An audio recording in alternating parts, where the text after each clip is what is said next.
Sunod-sunod ang naging mainit na patutsada kahapon ni Sagip Party List Representative Rodante Marcoleta kay Baguio City Mayor Benjamin Magalong sa kanyang talumpati sa Kongreso.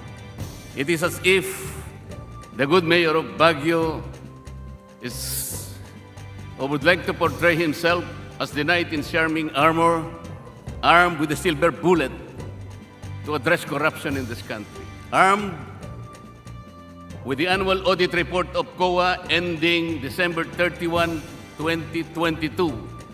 This representation pointed out that 347 development projects prioritized by the city of Baguio were never implemented. They are worth 943 million pesos, Madam Speaker.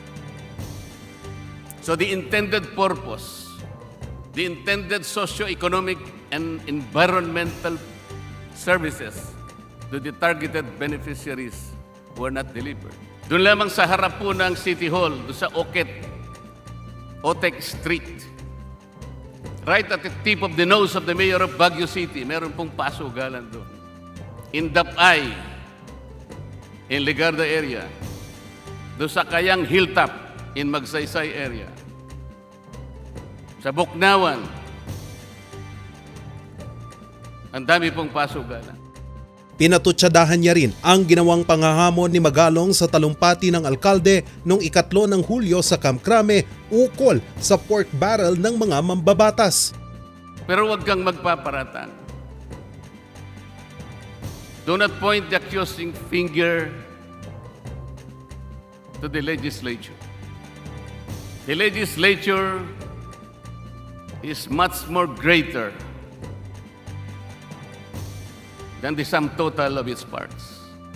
Do not generalize. With this qualified accounts of COA, Madam Speaker, the case of Mayor Magalong is like the pot telling the kettle black. Pero ang lahat ng ito, ipinagkibit-balikat lang ng alkalde. Anyway, nasagot ko naman na yan during my first interview. Kaya siguro iwasan na natin. Kasi di naman yun ang direction natin, di naman yun talaga ang intention natin, di yun ang purpose natin. Ang objective natin is how to promote good governance, how to raise awareness among our constituents.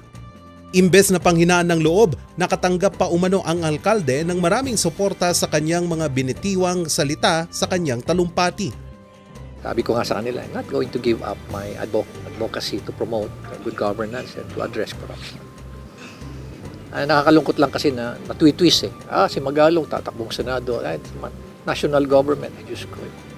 It's not about Magalong. It's about the fight against corruption.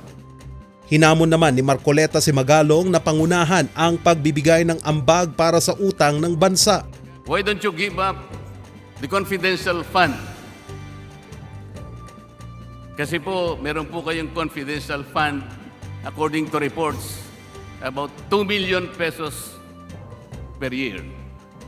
Siguro magsimula po kayo doon and then kung meron po kayong maitulong at na iba pa, makausap nyo yung ibang mga mayors. Whatever amount that you will be able to produce, I will ask the leadership of Congress to match that.